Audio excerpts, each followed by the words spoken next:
Warning. The Christian Patriot Report is a no-holds-barred, unapologetic show that will easily trigger those that get offended by the truth. Viewers and listeners' discretion is advised.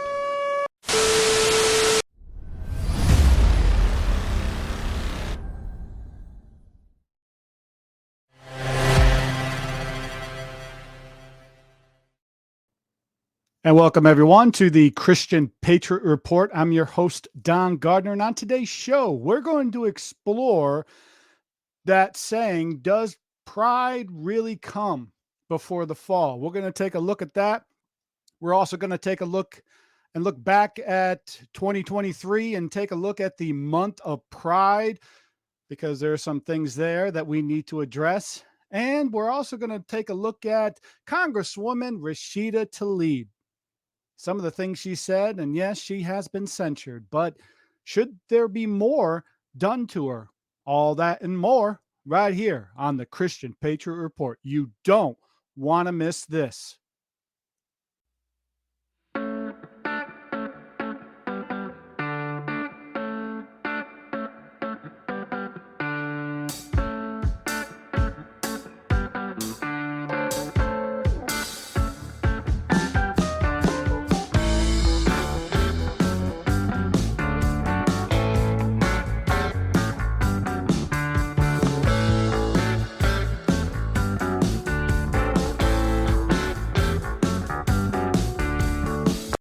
And welcome back, everyone, to the Christian Patriot Report. I'm your host, Don Gardner. And have you ever heard that saying, pride comes before the fall? What if I told you that's not true? But before you start throwing apples and tomatoes and whatever else at me, let me just explain. That saying does come from the Bible and does come from a Bible verse. But when you read and analyze the verse that it comes from, it doesn't say that. It doesn't say pride comes before the fall. So let's take a look at the Bible verse, because it comes from Proverbs chapter 16, verse 18.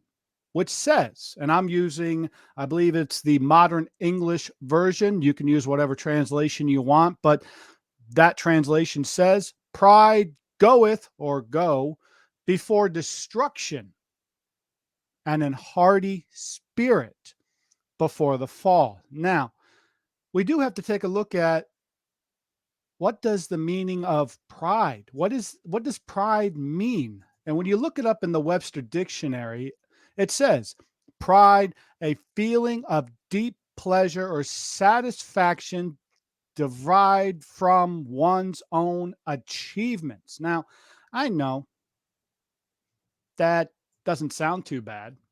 Doesn't sound too bad at all. But there's a reason that that verse says pride goes before destruction. Is that what's happening to America today? I mean, if you think about it, look at how many things are happening in this country, in America, especially since the 1960s, when honestly, America has basically given up on morality and has continued to go down the road to destruction. Is that what caused it? You got to think it's pride, pride to a certain extent. But that verse also says a haughty spirit comes before a fall. Now, does America have a haughty spirit? Well, the first thing you got to realize is, what does the word haughty means? What does it mean? What does haughty means? And I know I'm maybe mispronouncing it, but that's fine. When you look it up in the Webster's Dictionary, it says haughty, blamefully and disdainfully proud, having or showing an attitude of superiority and contempt for people or things perceived to be inferior. Is that what is happening in America? Does America have a hardy spirit? I would say so. I would think that we do have a hardy spirit because here's the first example I'm gonna use. America has leaders who feel the law doesn't apply to them. Think about that. We have politicians that break the law in this country and they're not held responsible for their actions. Let me show you the first person I'm going to bring up. This person, Hillary Clinton. I know she was the former first lady. She was a senator from New York, Secretary of State.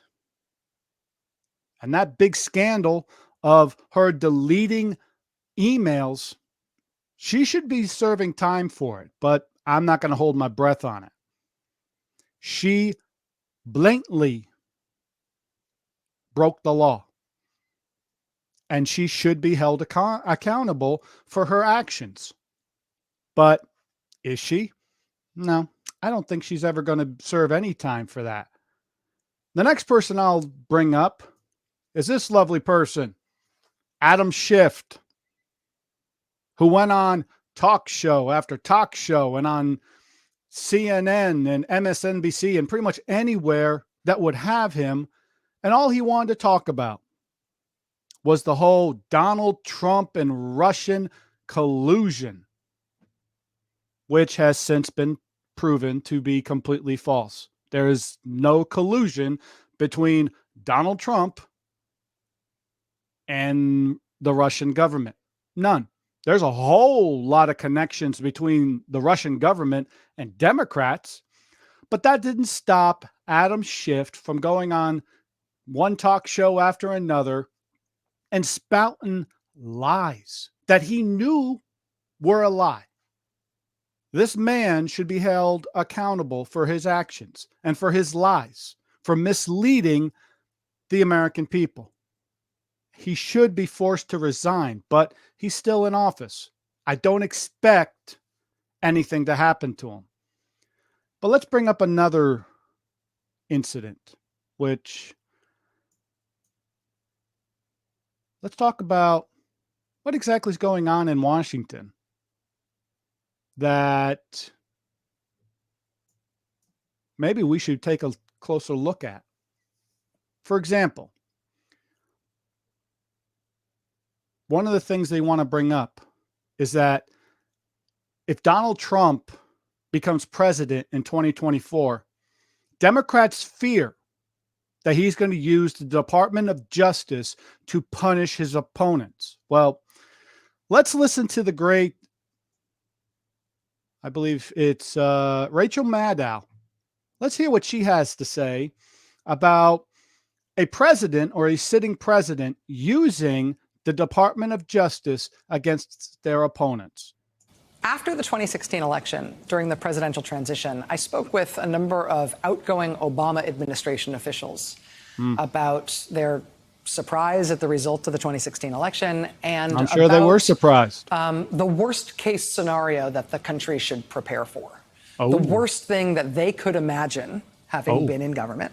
That sounds bad. That the incoming president could do, particularly given the kind of things that he had promised and threatened to do while he was tell running us, as a Rachel. candidate Tell in us. 2016. I don't know what I expected to hear in terms of a sort of, doomsday scenario for what a president could do scenario. Ooh, if he had the worst possible intent and a maximalist impression of presidential power. I don't know what I expected to hear from outgoing Obama administration officials, but the answer that I got surprised me.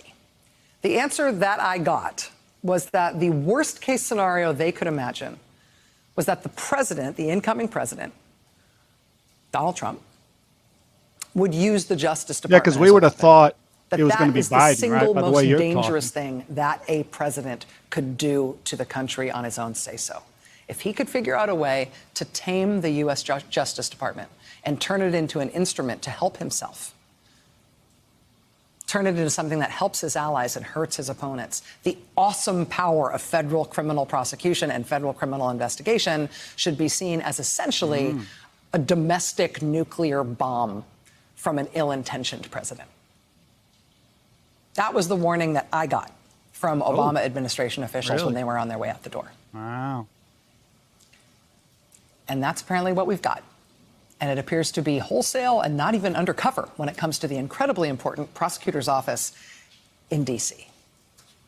But if it's New York, too, if it's SDNY, too, then I don't know where else we're supposed to look for an entity that can stop this, that has the strength to stay independent. All right, let's stop her. Because honestly, if I just played that and she didn't say Donald Trump's name, you could have thought she was talking about Joe Biden. Because as soon as Joe Biden got into the White House, he used the Department of Justice against his enemies. It's not like I'm spouting conspiracy theories here. That's the truth. We have plenty of evidence to prove it. But Rachel Maddow is doing her job. She's doing exactly what she's supposed to do, which is spout propaganda. Because her target isn't really trying to find out the truth. No, she'll do whatever she can to hurt Republicans. That's her job. So I find it funny that Democrats are scared that President Trump might use the Department of Justice against his opponents, much like the same way President Biden has used the Department of Justice against his opponent. When we take a look at President Trump's first term from 2016 to 2020, did he actually do that? Did he use the Department of Justice against his opponents? I would say no.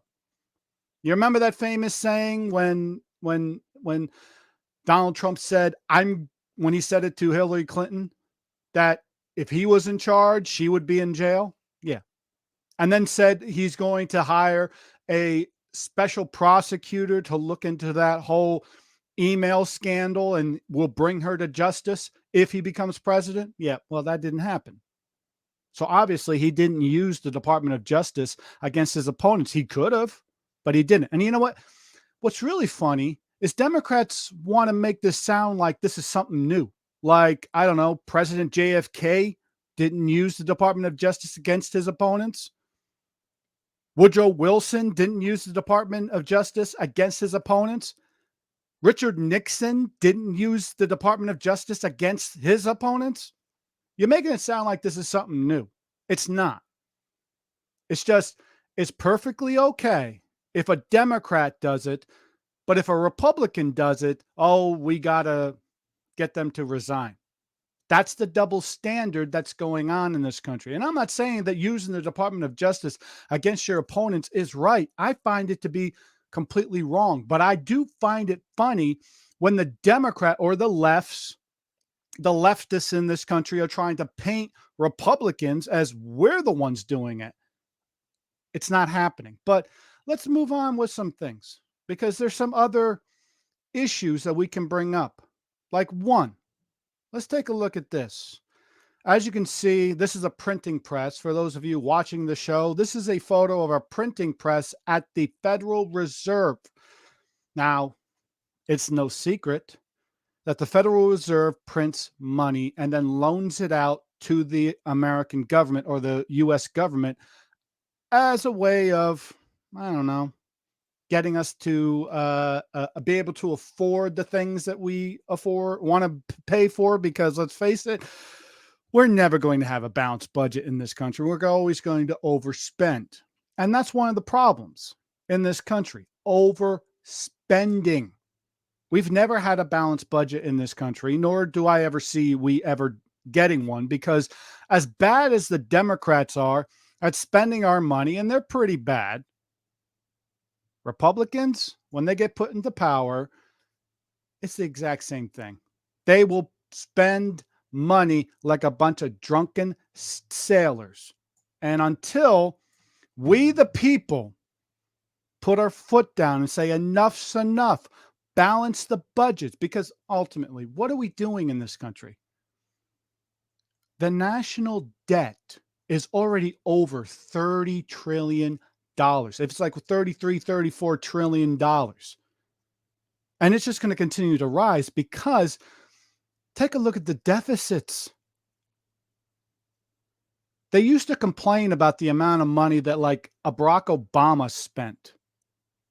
But if you took a look at his deficit compared to President Biden's or even President Trump's deficits, it's like apples and oranges. We actually take a look at Obama's deficits and say we'd rather have that than what we got now.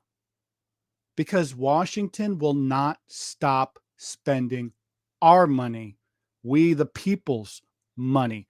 And the more they spend, the more the Federal Reserve has to print. The more they print, the more they devalue the American currency or the US currency. And when that happens, we get the situation that we're in today with high inflation, prices going through the roof, and you get the issues that we have.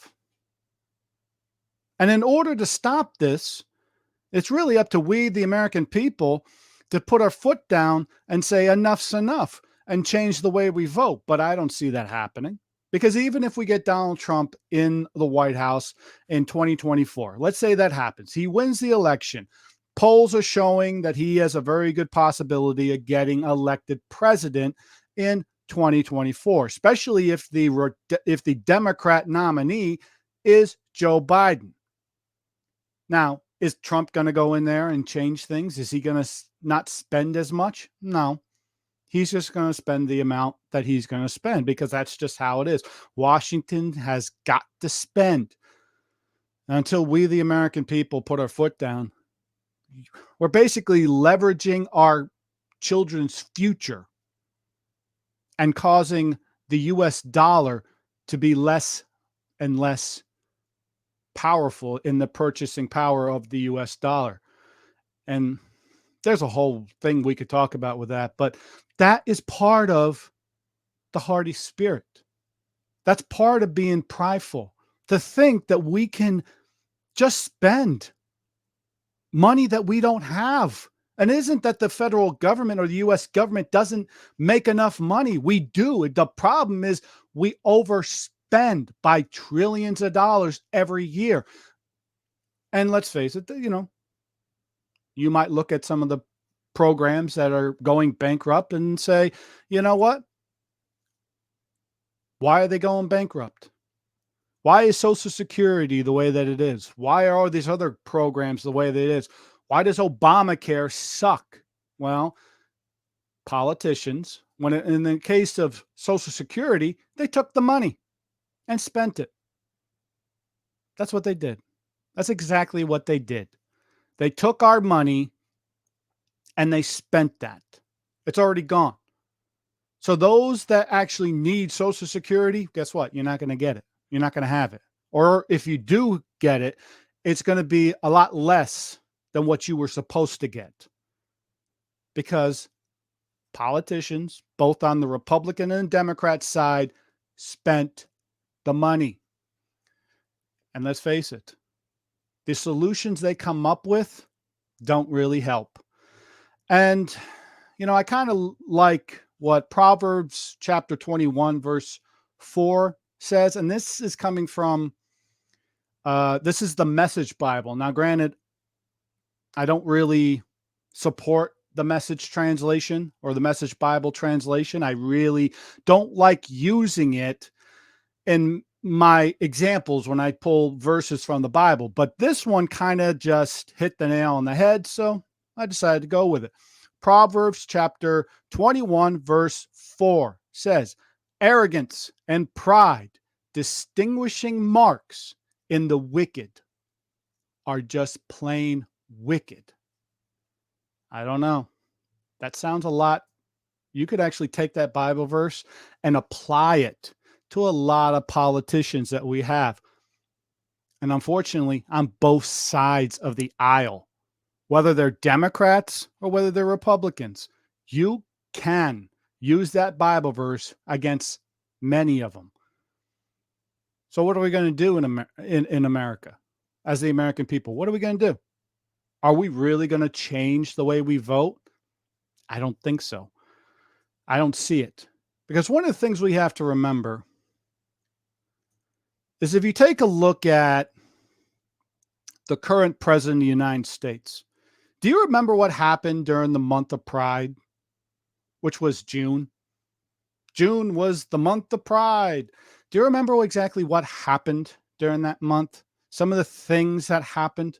Let's take a walk back in memory lane, being that we're looking forward to 2024. We would love to have things get better, but let's take a look at our past. What happened in June of 2023? Because if you don't understand what happened in the past, you're doomed to repeat the same mistakes. Because I guarantee you, this president is going to sound exactly the same in June of 2024 as he did of June of 2023. Let's hear some of the things that were happening during the month of June.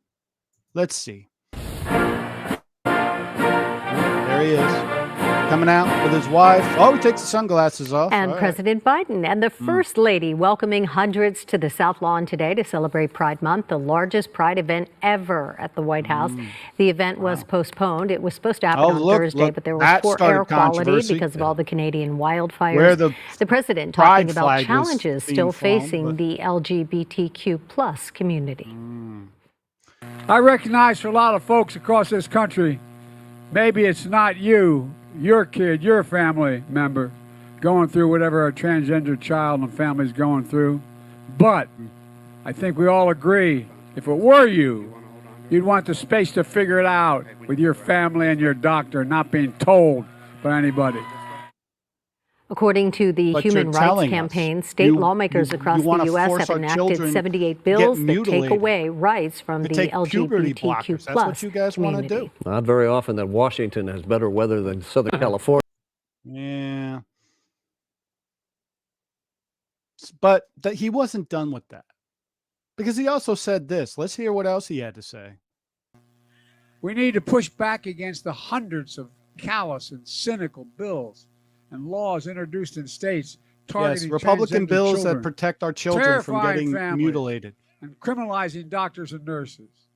These bills for and abortions laws or stuff, or for mutilating our children and freedoms we have as Americans. That's not hyperbole. That's a fact. Mutilating our kids is not a freedom. The right to be yourself. The right to make your own health decisions. No, you don't. The right to raise your own children. We put protections for housing, employment, health care, education. That's funny. Proud to have ended the ban on transgender Americans. No one should have to fear for their safety in this country. No one should be singled out or demonized. Unless you're a Christian in this country, then it's all fair game. It's all. The LGBT community are worried and afraid about their future and their safety. So please. Please. You listen to the rhetoric that he's spewing. Are transgender really getting abused out there? No. I don't see videos of transgender people getting attacked. I see countless videos of parents going to school board meetings and voicing their objection against, you're trying to groom my child. And all the Republican bills that were passed to banning transgender mutilated surgeries, it's only to help the children. Because here's the thing, right? This is a part of the argument I don't get. Okay.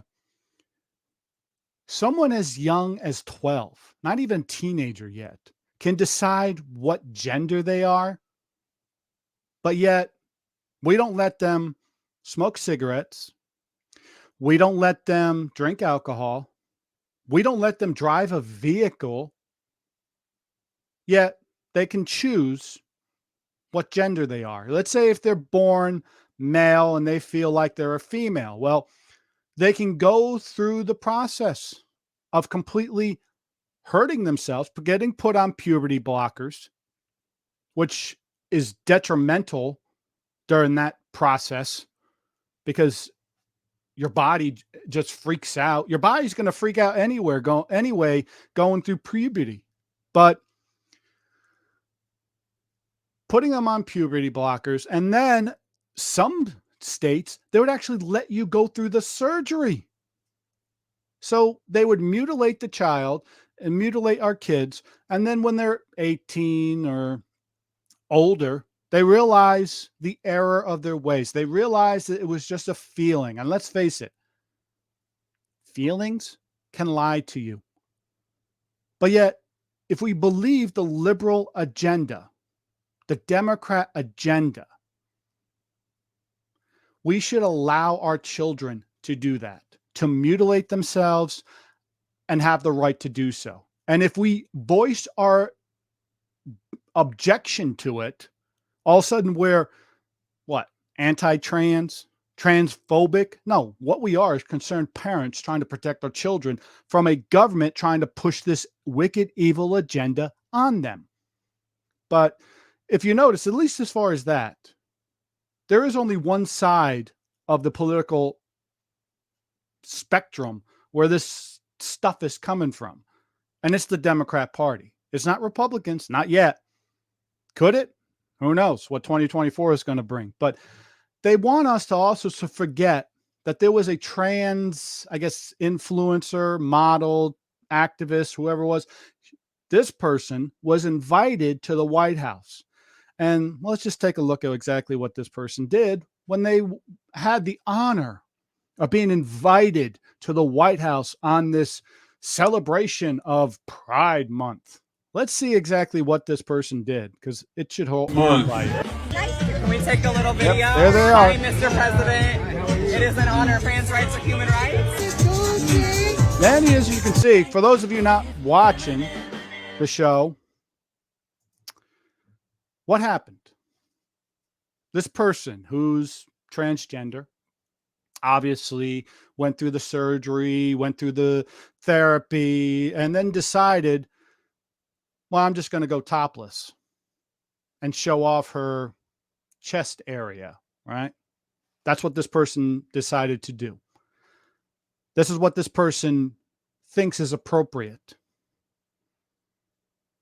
It's not.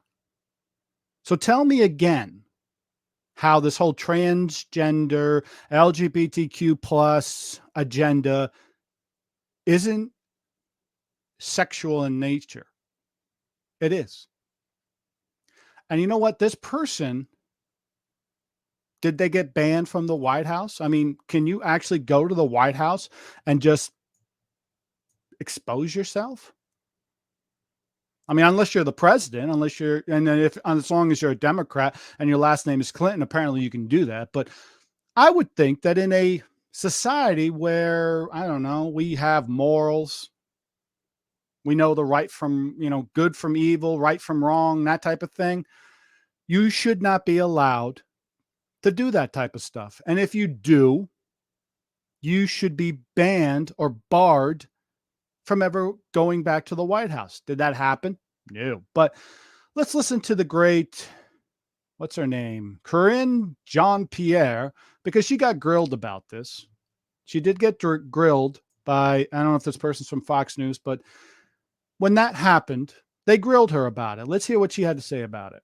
Answer on the Hatch Act. So until the White House counsel's office makes its opinion, should we expect not to hear you use MAGA from the podium? I've been very clear. I don't have anything to add. You had said that you're waiting for them to make They're their about to opinion. ask about the transgender model or something. Okay. On the exposure incident on the South Lawn, having received the statement that the White House believes that was inappropriate, disrespectful, is there going to be a greater effort in the future to communicate a code of conduct for White House guests? Look, as you mentioned, the statement that we put out. You can tell she's angry earlier today. She really did not want to answer this question. Unacceptable. We've been very clear about that. It was unfair to the hundreds of attendees who were there to celebrate their families. So, we're going to continue to be clear on that. And that type of behavior is, as I said, unacceptable. It's not appropriate. It's disrespectful. And let's not, it really does not reflect the event that we hosted to celebrate the LGBTQ That's plus exactly families. what you wanted Again, to do. hundreds of families who were here to celebrate their community and who were here in attendance. So look, individuals in the video certainly will not be invited to future events. And this Well, we'll has see not what occurred happens before, because right? we This do is have not, another this was June not coming. a normal We'll see thing if that they has get invited happened under back. this How administration. much you want to bet they but we've do been get very invited clear back? about how we saw this particular behavior. There's been some criticism also of the White House, the flag placement with the pride flag violating the U.S. flag code. Did anybody notice that or fail to No, they notice didn't that, or notice was it They didn't care. an They intentional don't care. statement? Can you just explain what happened with that? So the administration was proud again to display the Very pride proud. Did you flag. notice that? She said It was a pride. historic event at the White House. Proud. It's centered around the love. Around love and family, and I think that's important. So that's why you put the And, flag over so, the American you know, flag, because we're that's not going to, how you see to let things. anyone distract The American us from flag, that. What was the you can meaning burn of the it, day? get What rid was of it, the throw it meaning away. of Pride having flag, families don't do here anything to and that. to celebrate a community? I'm certainly not going to ultimately get what into she's saying. protocols from here, or I'll leave that to others. And so, Yeah, of course. Yeah. you know, we're proud of this historic. Yeah, that's enough of her. This is the reason why she's probably the worst press secretary in the history of press secretaries in this country. You press her, oh, she doesn't do well under pressure, but don't get it twisted. They have no problem putting the pride flag over the American flag anytime. That's what Democrats do. But luckily, we do have some sanity back then, because they did ask at that point in time, he's still running for president of the United States, but they asked America's favorite governor, Ron DeSantis, what did he feel about this whole entire thing? Let's hear what he had to say. We always had, I think our budget was slightly less than half of New York's budget. I now think it's they asked him another question more before. than They're going to get to it. It's half, a little bit more than that. I think it's because we have like millions of more people than they do now, and so just like doing the schools and all that stuff. But I really do like him as a governor, and I hope he's, I hear he's not doing well in the polls results, all this stuff, you're for getting president. half the cost that they would But let's deliver face it, he's a good in choice New York for State. president. And He's a so, strong I think candidate. most people would rather have our I don't know if he's going to win this time we got some around, but questions. Yes, ma'am. oh, here we go. Here's the question. They may not be able to. I don't think the microphone picked it up, but they're asking him about what happened at the White House with the whole trans thing, with the whole flag. When they and stuff had like at that. the White House, this transgender flag as the precedence over the American flag, that's wrong. That is not how you display the American flag. Oh, I'd clap on that too. I'd clap. He should know about how to display And the I think American when you flag. The man's in the have, military, or was in the military. Inappropriate conduct at the White House with like, these transgender flashing people nude and all this stuff. It's just totally inappropriate. And I think even the White House had to acknowledge it was inappropriate. But I would ask them, if it is inappropriate to do that, the White House, which I certainly think it is, why do you want to have that curriculum jammed into a second grader's classroom? That's what you're always talking about. Because they want to hurt our kids. They want to brainwash our kids. That's exactly what they want to do. They want to brainwash our kids. It's all about brainwashing the next generation to their wicked, evil agenda. And at least we have one politician that I can point at. There's others, but at least he's a strong candidate for whether it's governor, whether it's president. He has a proven record of handling these types of situations. And let's face it, he's a great, I agree with everything that Governor DeSantis had to say about that. But if you do bring up anything about transgender, because some of the other things that are going on is, should trans athletes be allowed to compete? Like if you're a male, this is probably the big controversial issue, and it shouldn't be controversial. It should be quite straightforward. Yes or no. It's quite easy. But if you were born a male and you decide to become a transgender and you go through the surgeries, I guess, or maybe you don't even go through the surgery, but you identify as being female. So they let you compete against biological female. And this reporter asks Karine Jean-Pierre a very good question. And let's hear what she had to say. Let's see how she tries to turn this around. Listen to the propaganda she tries to spew in this instant. Because if you ever bring up LGBTQ, transgender, this is what they say. This is what they do. Parents out there who have daughters, let's say in high school, for example, who are worried that their daughter may have to compete against a male, a person born male, and there could be directly in physical athletic competition and worry about their daughter's safety. So look, Right. What you're alluding to is basically saying that transgender kids are dangerous. It sounds like No, that's that's not what what you're he's saying. alluding. Well, you're That's not saying what he's saying. you're saying that their safety is at risk.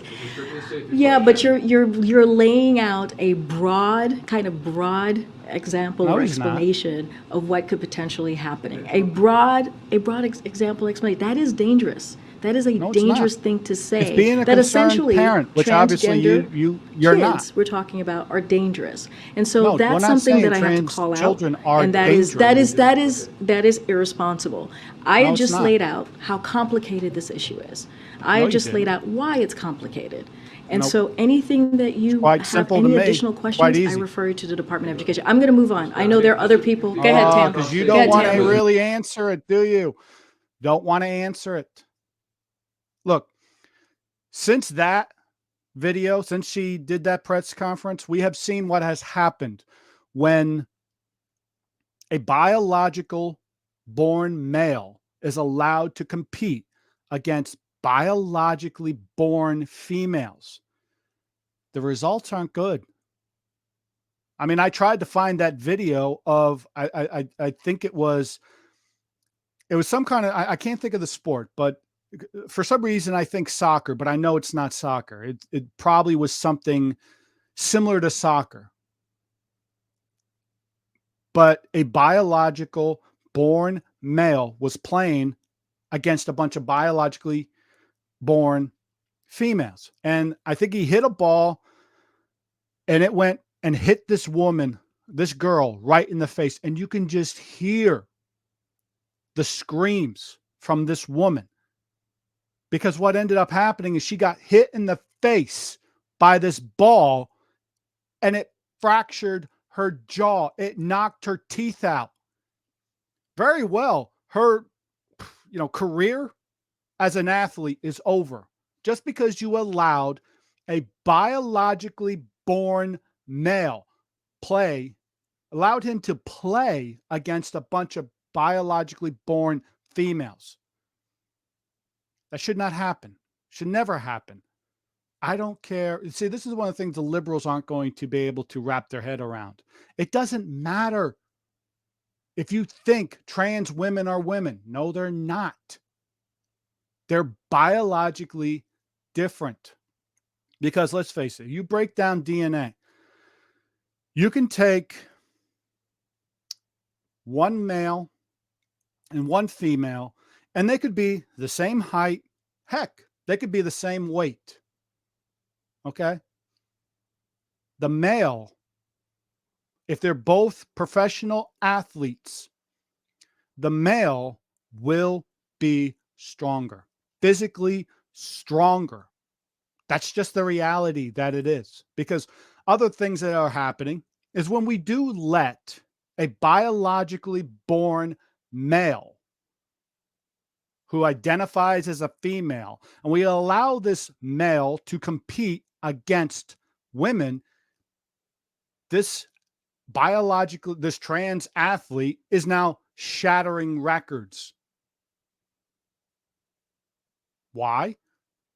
Because the trans athlete is stronger because he's technically a biological male.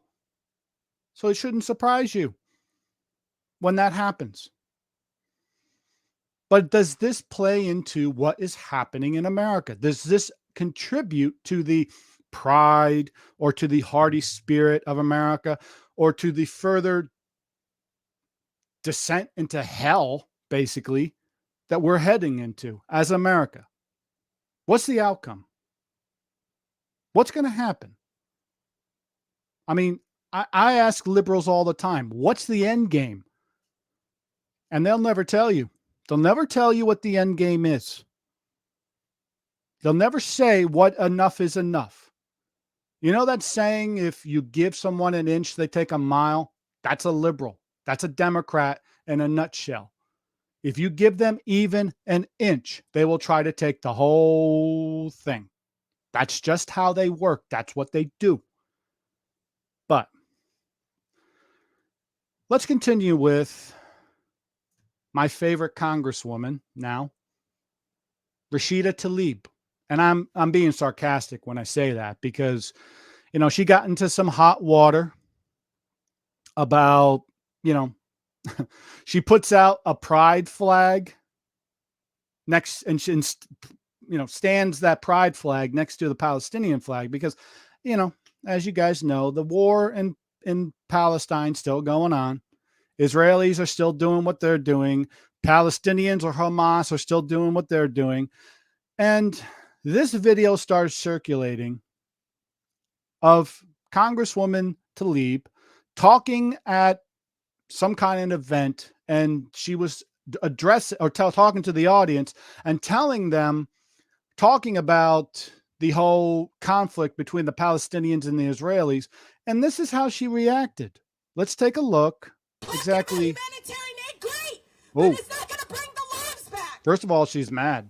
You're going to give millions of dollars back to Gaza to help children. Great, but then you're going to give billions to literally fuel the same violence, the psycho violence that's going to continue to happen. Do you know in the last 15 years, there have been 7 conflicts. I don't even like calling it that. 7 waves of just death in Gaza. 7 times. So just when 7? are we going to say as Americans enough? Because I truly believe this. I truly believe this in my heart. Americans want a ceasefire. They want it to stop. We want Hamas to get thrown out of power, you know, because that's the problem. They're a terrorist organization. When I first got elected. Oh no, here comes the waterworks. She's about to cry. She's going to cry. Oh, here she goes. She's about to cry. When I got elected, my cousin in Ramallah called me, and we had this moment. And she's like my little cousin, but now she's an adult. And she says to me, oh my God, we can't believe you got elected. And I said, yeah, you know, I'm just like, whatever, you know, I'm here. I can't believe she got elected either. We really thought of Citizens of Massachusetts, not Massachusetts, Michigan. What the heck are you doing electing her? Like she just even that, like, oh my God. So they don't, I said, no. The majority of Americans are literally against oppression. They are. As long as they're all Democrats, which guarantee her district in Michigan is probably all Democrats. Democrat voters. That's how she stays in power. So we have to speak the truth. We gotta continue. Stop allowing people to police our words, to target what we say. At the end, you're the one policing our words. The Democrats police our words. Back to our shared humanity. I don't think we're ever going to be able to come back from this. And to my president, to our president, yes, he's still our, well, hold on.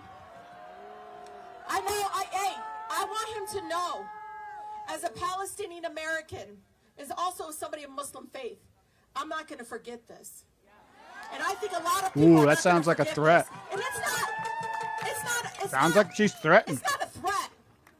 No, that sounded like a threat. They think we're joking.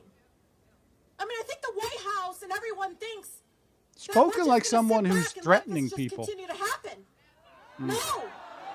The fact of the matter is, our lives are not safe with you or the forever peach president.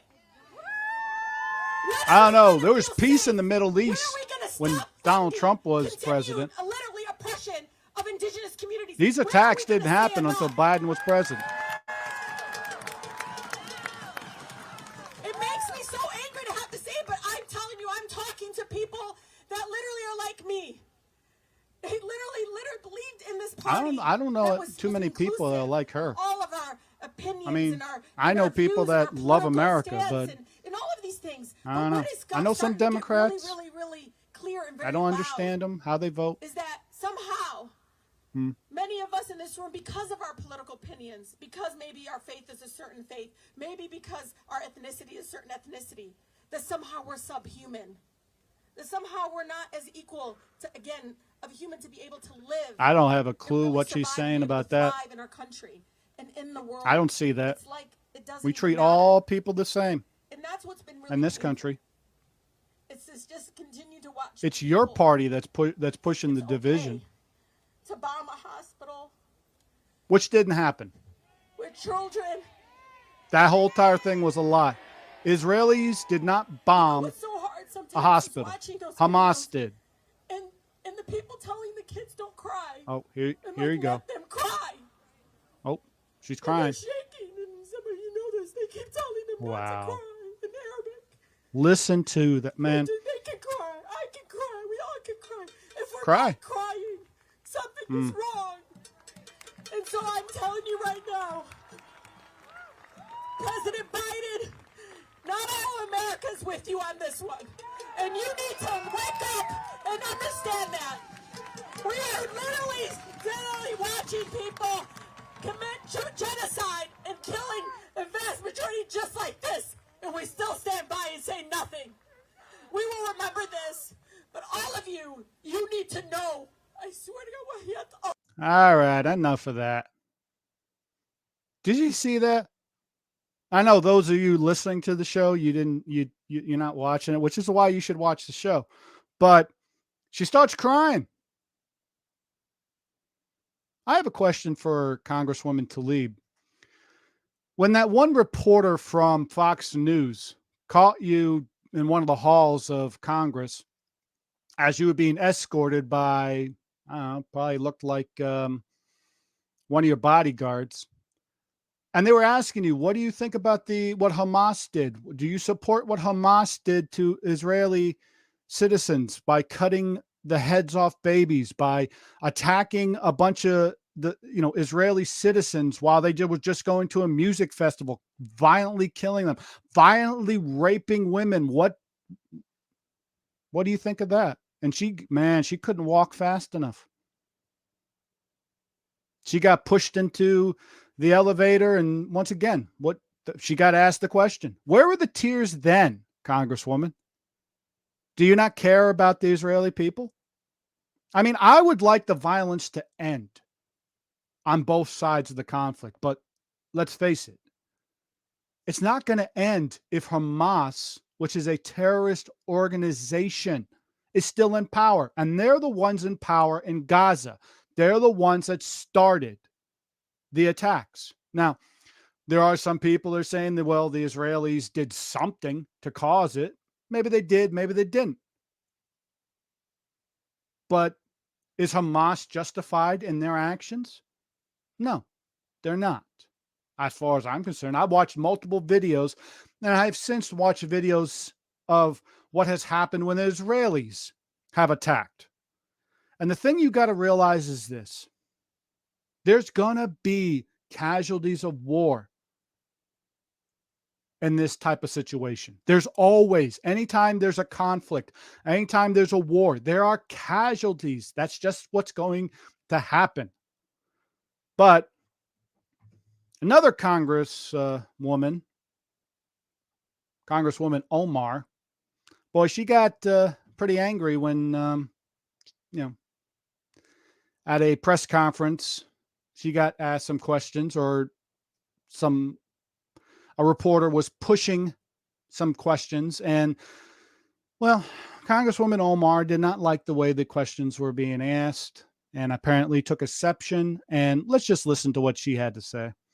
It doesn't start with her, but they're talking about the ceasefire. You notice Democrats are always saying ceasefire. Ceasefire, now that Israeli people or the Israeli government is starting to fight back. Vengeance is not a foreign policy doctrine. We are here to save lives. Israelis, Palestinians, Americans. Anyone else? So is that a yes or a no? Anyone Boy, else? she had a tough time spitting those I do words have a out. question. Why don't you want Israelis to question go from after the anyone terrorists else? that burned, tortured, killed their babies and children and still have them hostage? Why don't you want the Israelis to go after the terrorists that did that? How many more killings is enough for Oh, you? here you Is go. it 1,000 more? 2,000 more? 3,000 more? How many more Palestinians would make you happy if they died? Will you be fine if all of the people of Gaza were gone? Would that make you happy? If they're all a part of Hamas, yeah. And maybe that's the question you should ask Richie. Is he okay? How many more Palestinian lives is he comfortable with? Because I'm not comfortable with any more. Oh, and then she walks off. Oh, they could say like that. That's the mic drop. She dropped the mic. Let's face it, Congresswoman Omar, you don't care if every single Israeli citizen dies. You don't care. And you know what? All I want is for every single member of Hamas to be wiped off the face of the earth. Because let's face it, I know they were elected and got into power. And take a look at what happened. As soon as they took over Gaza, they have never had an honest election again, which is exact signs of what a third world dictator does. So when they attack Israel and they attack them so viciously and violently, what do you think is going to happen? I mean, think about this. Let's go back to World War II, okay? Because I'm not going to use 9/11 because I don't like using that as an example. But World War II, let's say that happened. Japan bombed Pearl Harbor, attacked Pearl Harbor, right? Should America then just say, you know what, maybe they made a mistake. Maybe we escalated some things. Maybe we did, maybe we didn't. I don't know. Should we have not entered the war at that point? Should we have not have gone to war with Japan, with Germany, with Italy? Should we have just stayed out after that? Even though we got attacked, should we just have licked our wounds and just say, you know what, we're not in this. We're not going to be a part of this war. Is that what we should have done? I don't think so. We were attacked, viciously attacked. Now, you can believe whatever you want, whether it was staged, it was this, the US government knew it was going to happen and allowed it. That's not here or there. But for politicians like Congresswoman Tlaib and Congresswoman Omar, with their policies, they'd want America to not fight back during World War II. Not fight back. That's okay. But if we did that, let's just say that's what FDR decided to do, who was president at the time. Let's just say, for hypothetical, let's say he did that. What do you think what kind of sign do you think that would have shown, Germany, Italy, Japan? What kind of sign would that have sent them? That even if you attack America, we're not going to fight back. Do you think the attacks would have stopped? No, they would have continued. They would have continued to attack us and possibly even attack places like, I don't know, New York City, Washington, any place on the West Coast, Los Angeles, wherever. They would have attacked us and continue to attack us until we responded. Luckily, FDR decided to get into the war. And let's face it, once we got into the war, things changed. The tides were turned. And we were able to stop the genocide that Germany was doing. And we were able to stop the killing. But there were still casualties of war. Because there's casualties in war in any conflict. It always is going to be that way. Now, I would hope that Israel eliminates Hamas, gets rid of Hamas. I don't care. Overthrow Hamas as a government in Gaza and allow the Gazan people to then decide their leadership. But here's the thing. Sometimes you have to take a look at what happened in Egypt, because they once elected the Muslim Brotherhood as the leaders of their government. And take a look at what happened. It took 2 years before a military coup happened. It took 2 years. Finally, the general of the military in Egypt, he finally had enough, and he organized his people and the military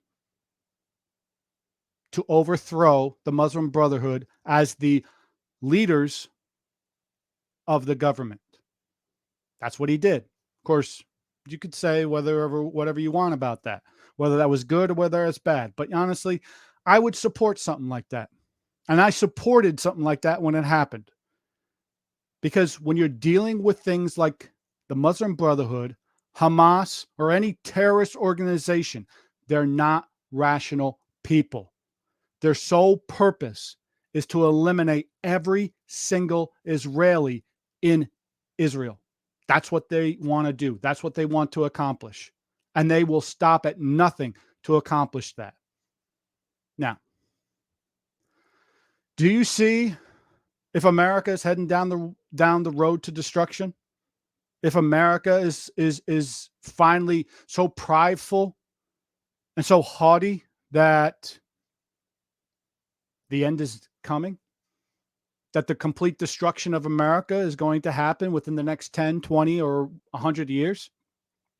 That will no longer be the strongest nation in the world? Do we see that happening? And is there any way to prevent this? I'll say it, and we'll continue to say it. As long as America forgets its founding as a Christian nation and continues down the road to immorality, you can expect God's wrath to come upon this country. And it can happen in many different forms, whether it's an attack, a terrorist attack, or whether it's certain programs going bankrupt, whether it's uprising within the country. This is all because we forgot our Christian values in this country. So what can happen to fix this is a pure spiritual revival. We saw one start with the revival that broke out across the nation, that broke out across multiple college campuses. We saw what happened then, and it was unbelievable. And we have seen other movies like Come Out in Jesus' Name. We've seen the Jesus Revolution do well as a movie. We've seen other movies come out since then. The Domino Effect, I think that's what it was called. Mike Siglioni's documentary, that came out, did well. That's all part. But until America has and experience a real spiritual revival, and I think it can happen. Maybe 2024 will see a furthering of that revival. But ultimately, if you're listening to this show and you're watching this show, it comes down to us. We need to have that revival happen within our homes. And when it happens in our homes, it will affect our neighborhood. If it affects our neighborhood, it will affect the state you live in. If it affects the state you live in, it will affect the country. And whatever affects the country will affect the world. That's how it works. So until next time, I'm Don Gardner. This has been the Christian Patriot Report. May God bless you. May God bless America. May God bless your family. And I just want to say thank you for taking the time to either listen or watch this show, whether you're watching it wherever you get your podcasts. We're on every single podcast site. Make sure you hit that follow button. Make sure if the site you're using allows for reviews and 5-star reviews, give us 5 stars, give us a good review. And if you're watching this show on our YouTube channel, BitTube channel, our Rumble account. There's also a TikTok that we are uploading videos to. And we're also thinking about one of the other cool things I'm going to share here is I'm thinking about doing another show called On the Solid Rock, where either I'm interviewing fellow Christians talking about certain things. I've just done my first interview, and that will be up on our website. But ultimately, that can also be a nice little Bible study that we might be doing. That's that show. There's also Don Gardner Live, which I'm planning on going live on Twitch. I haven't decided when, but just go to our Twitch account and subscribe to it, and you will see when I go live. That'll be kind of more like this type of show or whatever God leads me to talk about. That's what I'll be talking about. We're going to start doing a lot more things, a lot more podcasts, a lot more interviews. So 2024 is looking to be a whole lot of fun. So hit that subscribe button, hit that follow button, go to our website at dongardner.weebly.com. That's WEEBLY.com. And constantly follow us on all our social media sites. You can find the social media page there and follow us on every social media page we have. Go check it out. And until next time, I'm Don Gardner. You guys be good, and I'll talk to you later. Bye-bye, guys.